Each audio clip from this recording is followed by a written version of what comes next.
오늘 오후 예배 설교 주제가 어떻게 되어 있죠? 거룩한 믿음 위에 자신을 세우며. 오늘은 믿음이 풍년인 날입니다. 오전에도 믿음에 대해서 얘기했는데, 제가 성경 구절 가운데 이제 좋아하는 다 좋은 말씀이긴 하지만 제가 이렇게 유독 좋아하는 표현들이 있어요. 표현들이 있는데 하나가 이제 바울이 고백했던 나의 다 된 것은 하나님의 은혜라고 하는 이 표현.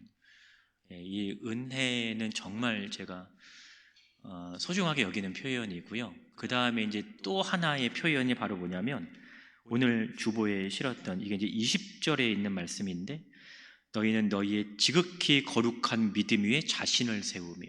거룩한 믿음 위에 나를 세운다라는 것이 설레지 않습니까? 일단 저만 그런 건가요? 시간이 지나면 다 같이 설렐 줄 믿습니다. 신약 성경이 기록되어 있는 시기인 이 1세기는요, 비진리를 전파하면서 성도들을 현혹시키는 자들이 많이 있어요. 그러니까 늘 1세기도 그렇고 지금도 그렇고 복음이나 아니면 이 진리는요 늘 도전을 받아왔던 것 같습니다. 신앙에 대한 도전도 그렇긴 하겠지만 늘 도전을 받는 그러한 삶을 살아왔었어요. 많은 사람들이. 바울은 이런 표현을 쓰죠. 다른 복음이라고 하는 표현을 쓰기도 하는데, 저는 이 표현을 쓸 때마다 복음은 복음인데 왜 다른 복음이라고 얘기를 할까라는 생각이 있어요. 우리에게 있어서 복음은 예수 그리스도의 복음이잖아요. 그러면 다른 복음은 뭐를 일컬어 다른 복음이라고 할까? 문맥상으로 보면 복음이 아닌 것은 분명하거든요. 그런데 그 표현을 쓰는 사람들에게는 그것을 자신들이 복음으로 따라간다라는 걸 생각을 해볼 수가 있죠. 우리가 따라가야 될 복음은 예수 그리스도 한 분밖에 없음을 우리는 늘 고백하면서 살아갑니다. 그런데 이렇게 고백하며 살아가는데 또 우리는 늘 복음에 대해서 도전을 받고, 또 신앙에 대해서도 도전을 받고, 또 이 진리에 대해서 도전을 받는 그러한 삶을 살아가고 있어요. 그래서 바른 복음과 또 이 진리를 지키는 것이 어찌 보면 믿음을 가지고 살아가는 우리들에게 있어서의 큰 의무이자 책임이라고 할 수가 있습니다. 오늘 본문은 어떻게 이 복음의 의무를 지킬 수 있을지에 대한 방법을 제시를 하고 있는 부분이라고 볼 수가 있습니다. 유다는요, 이 서신의 수신자들이 누구인지 아주 명확하게 밝히고 있지는 않지만 분명한 것은 그리스도인이다라는 것은 분명합니다. 그리고 이들에게 교회 안에 들어온 자들에게 미혹되지 말라라고 하는 그 권면을 오늘 본문을 통해서, 오늘 이 유다서라고 하는 성경을 통해서 알려주고 있는 거예요. 그래서 17절 오늘 본문 우리가 읽는 데서 보시면 우리 주 예수 그리스도의 사도들이 미리 한 말을 기억하라 라고 얘기하잖아요. 자, 여기에서 이 사도들을 표현을 하고 있는데 어떻게 표현을 하고 있냐면 우리 주 예수 그리스도의 사도들인 거예요. 그러니까 이 사도들이 가지고 있는 권위는 누구로부터 나온다? 예수님께로부터 나온다라는 것을 명확히 하는 거예요. 왜 이 저자는 사도들을 표현하면서 그냥 사도라고 하면 다 알 텐데 굳이 왜 예수 그리스도의 사도라고 표현을 할까라는 고민을 할 수가 있겠죠. 여러분, 유다서 4절을 보시면요, 1장 4절을 보시면 가만히 들어온 이 몇 사람을 통해서 지금 이 교회에 어려움이 생기고 있는 거예요. 그러면 예수 그리스도의 사도라고 하는 것은 예수님으로부터의 그 사도의 권위와 주권을 인정을 받은 사람들인데, 그럼 다른 표현으로 4절에 언급됐던 가만히 들어온 사람들은 그럼 어떤 사람들일까요? 그들에게 있어서 사도의 권위가 있을까요? 없는 사람이라는 거예요.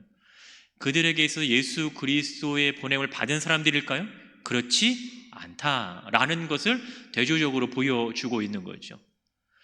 굳이 성경 기자는 이 사도를 일컬어서 예수 그리스도의 사도라고 얘기하고 있는 것은 바로 그들이 가지고 있는 이 권위가 예수님께로부터 나온다라는 것을 강조한다라고 하는 거예요. 근데 17절 보니까 미리 한 말을 기억하라라고 얘기를 하고 있잖아요. 그러니까 이 사도들이 오늘 유다서에서 얘기하고 있는 이 얘기와 더불어 미리 뭔가를 이미 얘기를 했다라고 하는 거예요. 그것이 바로 이 베드로 후서입니다. 후서에 나오는 얘기입니다. 성경을 읽다 보면 베드로 후서와 이 유다서는 같은 배경을 가지고 있어요.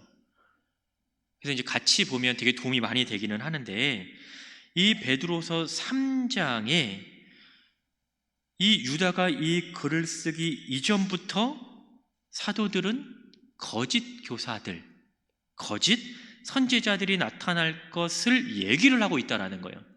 그러니까 이미 유다서에서 이 얘기를 듣기에 앞서서 사도들을 통해서 이 땅에 거짓 선지자들, 거짓 교사들이 나타날 것이다, 너희는 주의해라 라는 말을 들었다라는 거죠. 그래서 오늘 본문에서도 미리 한 말을 어떻게 해라? 기억해라, 기억해야 된다라고 얘기를 하는 것입니다. 베드로후서 3장 3절부터 5절까지에 보면 당시에 어떠한 일이 있었는가라는 거예요. 3절부터 5절 보시면요, 이렇게 얘기를 합니다. 먼저 이것을 알지니 말세에 조롱하는 자들이 와서 자기의 정욕을 따라 행한다라고 얘기를 하고 있는 거예요. 그리고 4절에 뭐라고 얘기합니까?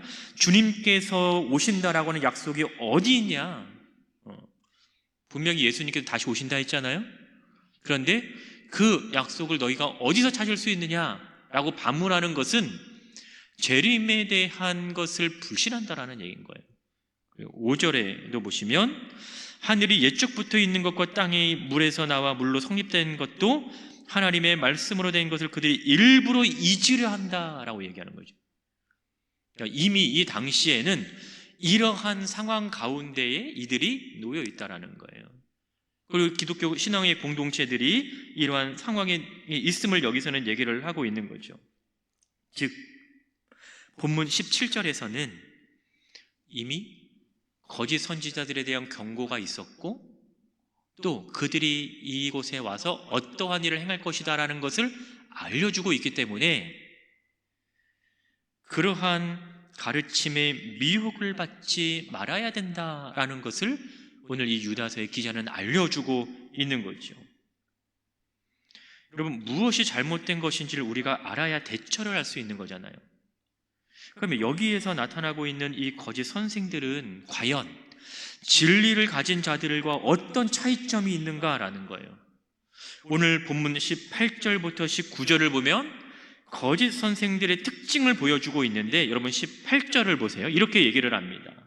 그들이 너희에게 말하기를 마지막 때에, 그 이후부터 자기의 경건하지 않은 정욕대로 행하고 조롱하는 자들이 있을 거다라고 얘기를 하는 거예요. 아까 우리가 읽었던 베드로후서 3장 3절에서도 동일한 표현이 나타났습니다. 경건하지 않은 정욕대로 행하고 조롱한다라는 거예요. 이 표현은 이미 여러분 4절 볼까요? 유다서 4절을 보시면, 1장 4절을 보시면 이미 가만히 들어온 몇 사람에 대해서 설명을 하고 있는데, 대표적으로 본 거예요. 이들은 경건하지 아니한다. 경건하지 않다라는 것은 어떤 거예요? 거룩하지 않다라는 거예요. 이미 하나님께서 자신의 백성에게 내리신 명령이 하나가 있습니다. 뭐예요? 너희는 내가 거룩하니 너희도 어떻게 해라? 거룩하라 라고 분명하게 명령을 하셨어요. 그러니까 그리스도인으로 우리가 살아가면서 이 거룩이라고 하는 것은 외적으로 거룩한 척하며 살아가라는 게 아니라 우리의 생활 가운데 하나님을 따라가는 삶인 거예요. 이것이 바로 그러니까 죄와 멀리하는 삶, 은혜에 더욱더 가까이 하는 삶, 이러한 거룩한 삶을 살아가는 것이 마땅한데, 이 당시에는 어떤 사람이 생겨난 거예요?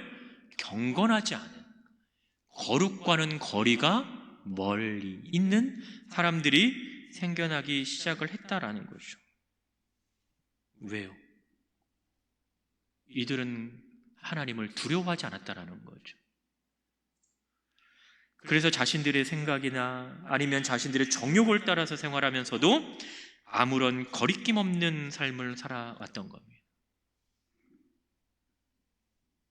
그런데 성경은요, 이렇게 얘기하거든요. 18절에 이들이 살아가고 있는 이 시기가 마지막 때라고 얘기를 하고 있는 거예요.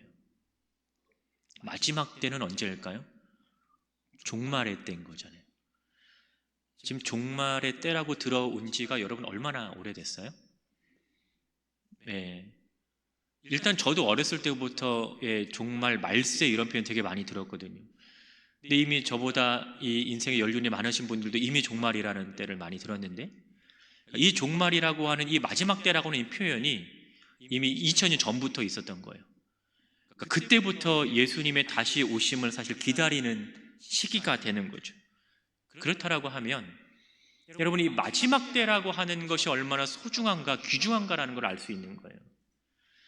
여러분 한번 느낌을 한번 생각을 해보세요. 여러분 종말이라고 하는 표현을 들으면 지금 당장에 일어날 것 같습니까? 아니면 좀 이따 일어날 것 같습니까?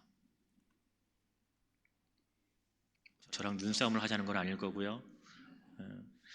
자, 다음 주에 예수님이 오신대요. 제가 이렇게 뭐 확신하는 거 아니에요? 몰라요. 다음 주에 예수님이 오신다라고 하는 이 여러분의 마음과 1년 뒤에 오신대요. 어때요?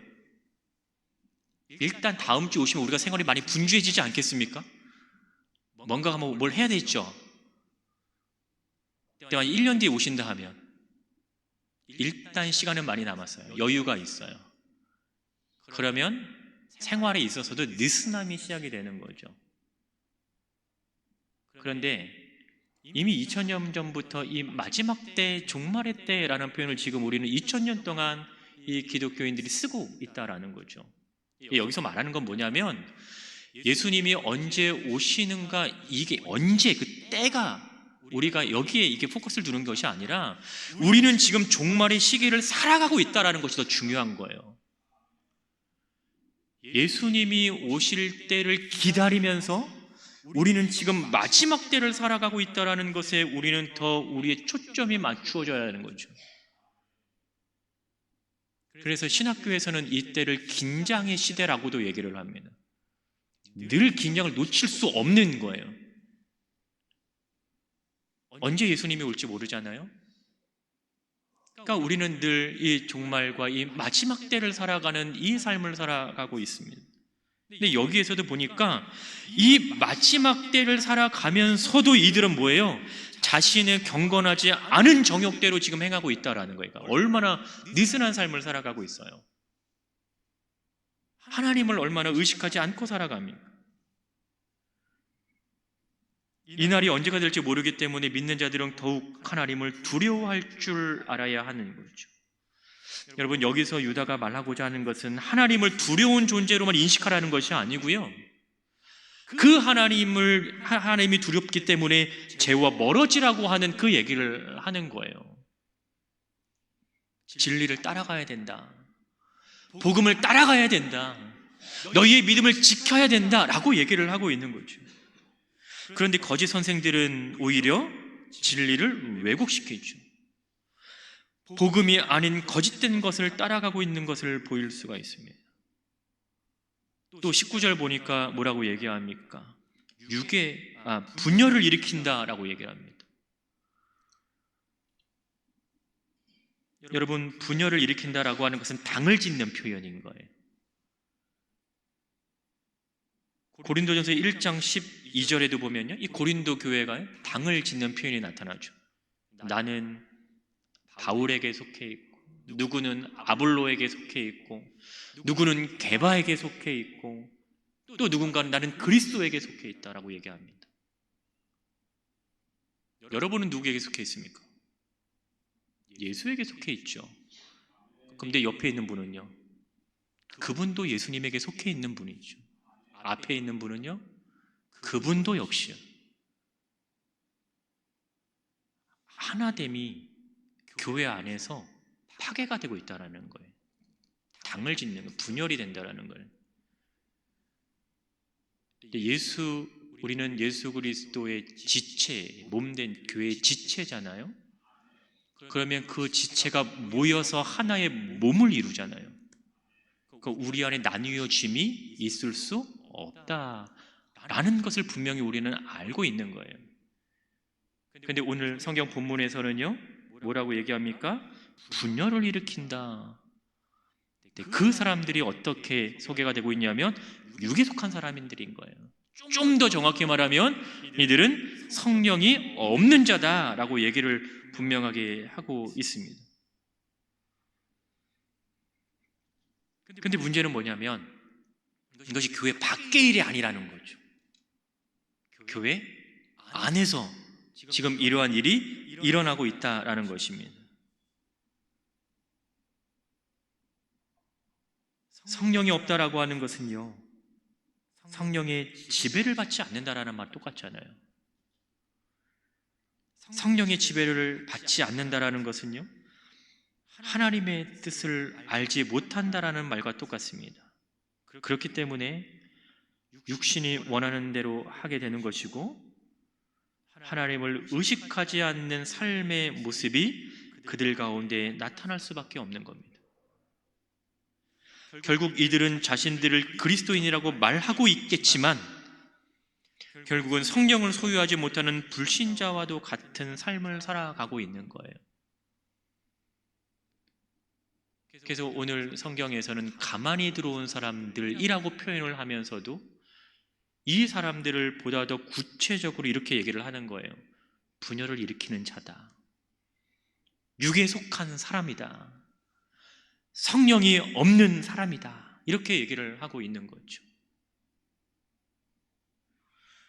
우리 역시 다양한 문화의 영향을 받으면서 살아가고 있는 것은 분명합니다. 하지만 우리가 경험하는 모든 분야의 문화를 바르다고 평가할 수도 없어요.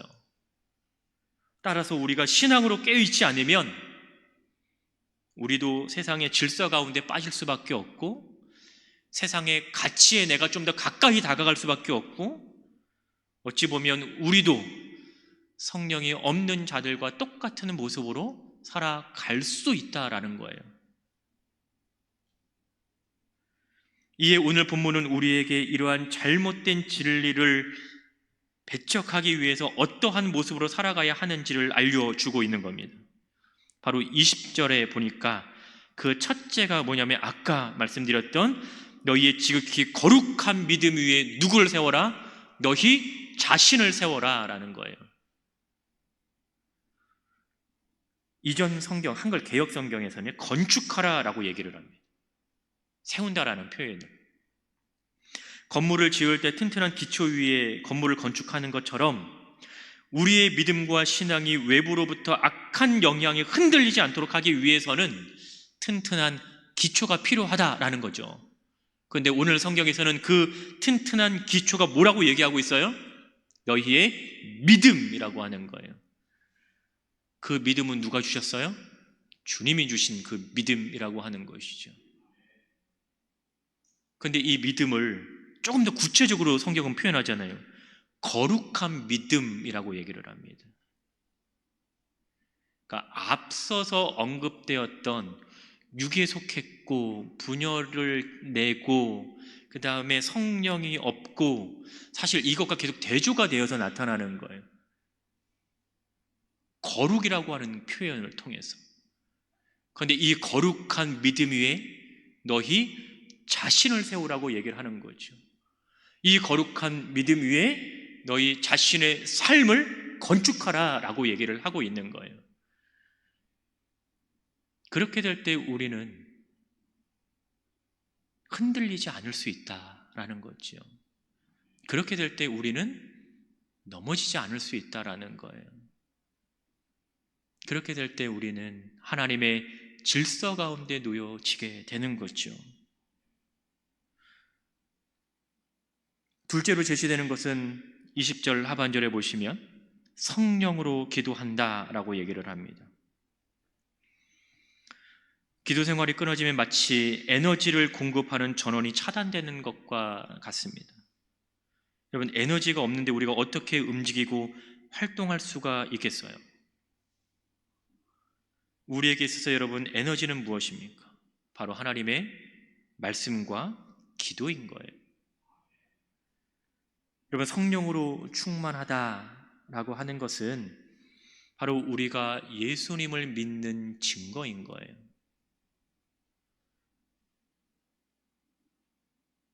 성령으로 충만하기 위해서 우리는 기도 생활을 게을리해서도 안 되고, 또 우리는 육의 양식을 먹듯이 영의 양식을 먹어야 된다라는 것입니다. 우리는 말씀과 기도를 통해서 거룩해지는 훈련을 할 수가 있는 거예요. 여러분, 디모데전서 4장 5절에서도 보시면 하나님의 말씀과 기도로 거룩하여진다라고 분명하게 얘기를 합니다. 우리가 어떻게 거룩한 믿음 위에 우리를 세울 수 있습니까? 라고 물어본다면 우리가 거룩함 가운데 나아가기 위해서 필요한 것이 바로 뭐라고 성경은 얘기해요? 하나님의 말씀, 그리고 기도라고 하는 거예요. 이 하나님의 말씀과 기도를 떠나서는 우리는 우리의 믿음을 든든히 세워갈 수 없다라고 하는 거예요. 이 하나님의 말씀과 기도를 떠나서는 우리 교회가 믿음 가운데 든든히 세워질 수 없다라는 것을 우리는 볼 수가 있는 거죠. 그럼 우리가 신앙생활하면서 생명을 걸어야 되는 것은 두 가지가 있겠죠. 하나는 뭐예요? 하나님의 말씀인 거고, 또 하나는요, 기도인 거예요.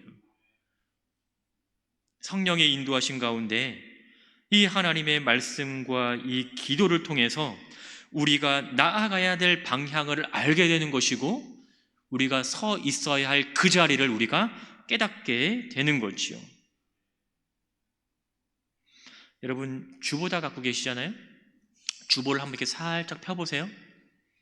주보 펴보시면 구미 신일교회 비전이라고 얘기 있습니다. 찾으셨습니까? 거기에 보시면 맨 첫 번째 줄입니다. 한 번만 읽어볼까요? 시작. 하나님의 말씀으로 건강한 성도, 하나님의 말씀으로 건강한 교회. 예. 우리의 영혼이 살아날 수 있는 유일한 방법은요, 하나님의 말씀입니다.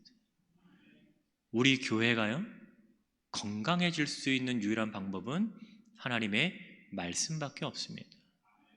이 말씀을 통해서 우리는 우리의 영혼이 회복될 것이고, 이 말씀을 통해서 우리는 우리의 영혼이 건강해질 것이고, 이 말씀을 통해서 우리의 삶이 건강해질 것이라는 거예요. 그런 우리가 지금 모여서 우리 교회를 이루고 있는 거잖아요. 우리 교회가 건강해질 수 있는 방법은요, 저와 여러분이 건강해야 되는 거죠. 한 분이라도 건강하지 않으면 그거는 안 되는 거예요. 나만 건강해서도 안 되는 거죠. 늘 우리는 함께 돌아봐야 되고, 그 돌아봄 가운데 우리는 함께 가야 되는 거예요.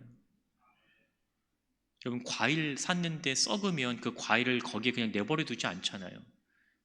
걸러내잖아요. 영향력이 너무나 무섭습니다.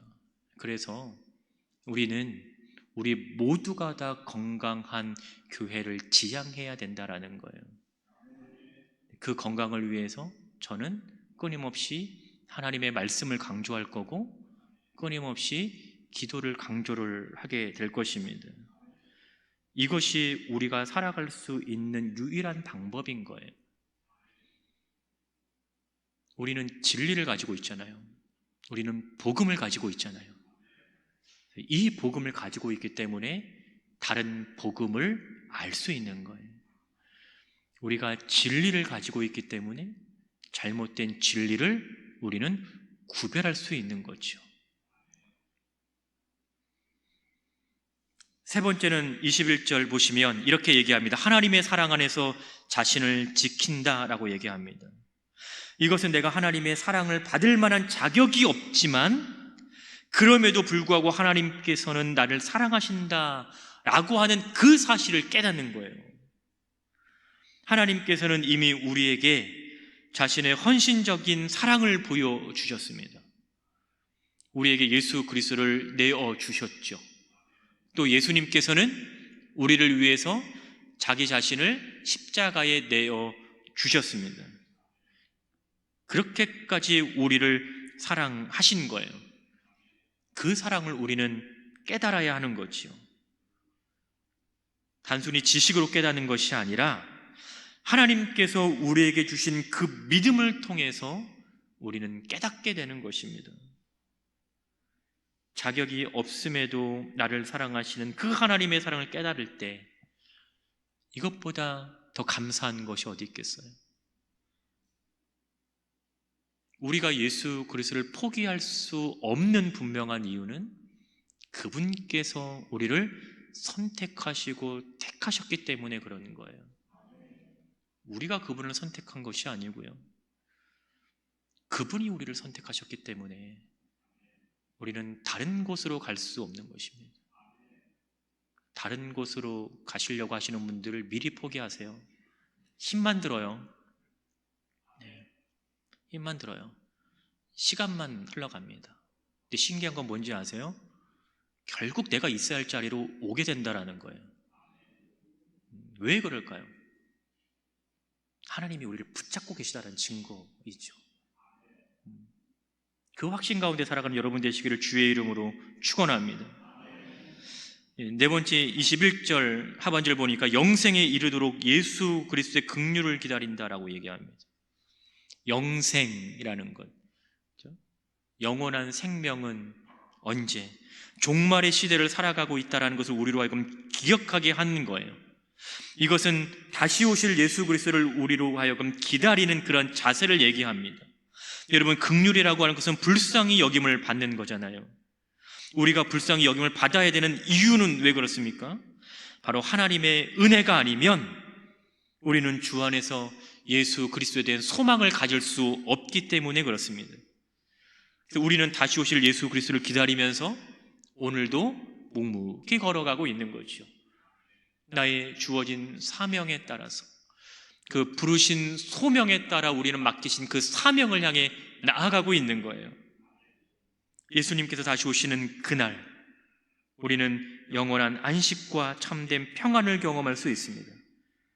따라서 우리는 다시 오실 그 예수 그리스도를 기다리면서 우리의 믿음을 잃지 않고 신앙을 가지고 살아가야 되는 그 책임이 우리 가운데 놓여져 있습니다. 오늘 본문 23절에서는 마지막으로 또 하나 우리에게 언급하고 있는 것이 있는데, 바로 20절부터 21절은 개인적인 부분을 언급했다라고 하면 22절과 23절은 이웃에 대한 거예요. 좀 더 확장되는 거죠. 22절, 23절에서는 세 부류의 사람들이 나타납니다. 근데 이 세 부류의 사람들은 조금 이렇게 점층적으로 확장이 돼요. 첫 번째 부류가 뭐냐면 22절 보시면 어떤 의심하는 자들이 있다라는 거예요. 이들은 거짓 선생들의 가르침으로 인해서 복음 위에 바로 서지 못하고 신앙에 대한 의심을 품고 살아가는 사람들을 얘기를 하고 있는 거죠. 거기서 조금 더 발전을 하면 어떤 모습이 나타나냐면요, 바로 23절 상반절에 나타나는 것처럼 불에서 끌어내야 할 사람들이 있는 거예요. 이것은 앞에서 언급됐던 의심하는 자들보다 조금 더 심각한 상태에 놓여져 있는 거죠. 이미 심판의 길에 들어섰음에도 불구하고 깨닫지 못해서 여전히 그 잘못된 자리, 여전히 그 잘못된 상태에 머물고 있는 사람들이라고 하는 거예요. 여기서 얘기하는 불은 하나님의 심판을 얘기를 합니다. 그래서 성경은 하나님의 심판에서 이들이 나올 수 있도록 끌어내라 라는 거예요. 그 끌어냄을 오늘 본문은 구원이라고 표현을 하고 있는 겁니다. 마지막 세 번째 부류는 완전히 더럽힌 자를 얘기를 하는 겁니다.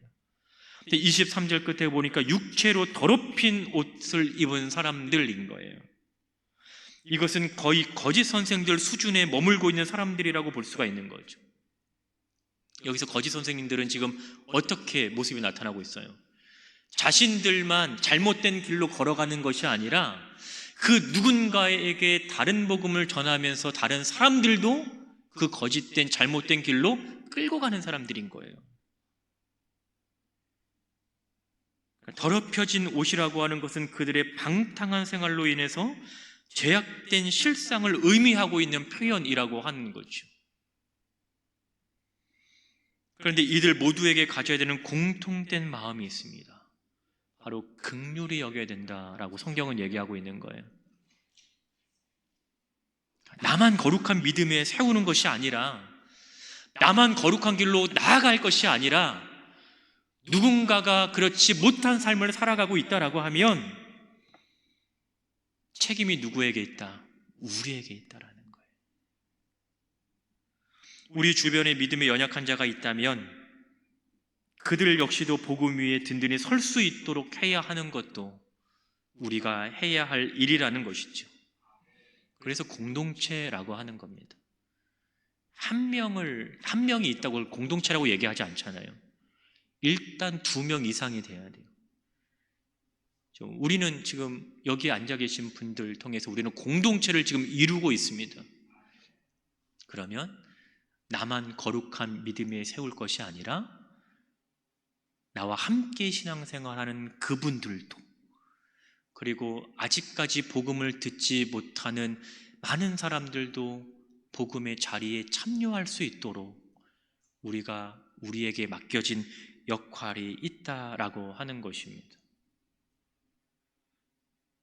제가 여쭈어보니까 구미의 기독교인의 비율이 얼마나 될까요? 라고 하니까 채 5%가 안 된다고 얘기를 합니다. 제가 검색은 안 해봤지만, 그러면 5%가 안 되니까 아이고야 라고 생각을 할 수 있겠지만요, 다른 표현은요, 아이고야 황금어장이네, 이렇게. 우리가 복음을 증거할 수 있는 황금어장이네. 우리는 그물만 갖고 나가면 된다는 거죠. 말씀의 그물, 복음의 그물, 믿음의 그물을 가지고 나가서 있는 힘껏 던지기만 하면 되는 거죠. 그러기 위해서는 내가 건강해야죠. 그리고 우리 공동체가 건강해야죠. 내가 건강해야 우리 공동체가 건강해질 수 있고, 또 우리 공동체가 건강해야 우리에게 맡기신 사명을 잘 감당할 수 있는 겁니다. 내가 복음 위에 바로 세워져야 우리가 복음 위에 바로 세워질 수 있는 것이고, 우리가 복음 위에 바로 세워져야 우리는 말씀의 은혜를 기억하면서 주신 사명을 감당할 수 있는 것입니다. 그리고 우리에게 필요한 이 한마디의 고백이 있는 거죠. 이 모든 것이 하나님의 은혜인 것을 나는 압니다 라는 거예요. 이 하나님의 은혜를 아는 것, 이것이 우리가 평생을 살아가면서 붙잡고 가야 할 것이죠. 복음 위에 바로 서는 것, 아니, 복음 위에 내 자신을 세우는 것, 이것이 여러분을 설명하는 가장 좋은 표현이 되기를 바라고요. 이 복음 위에 우리가 서 있다라고 하는 이 표현이 우리 구미 신일교회를 설명할 수 있는 가장 좋은 표현이 될 수 있기를 주님의 이름으로 축복합니다. 이것은 아무리 강조해도 지나치지 않아요. 거룩이라고 하는 것은 죄와 멀어진다라는 말입니다. 죄와 멀어진다라는 것은 하나님의 은혜에 더욱 가까워진다라고 하는 것이죠. 거룩한 믿음 위에 여러분 자신을 세움으로써 여러분을 통해 또 세우신 우리 교회를 통해서 이 땅에 주의 나라가 확장되는 놀라운 역사가 일어나게 되기를 주의 이름으로 축원합니다. 기도하겠습니다.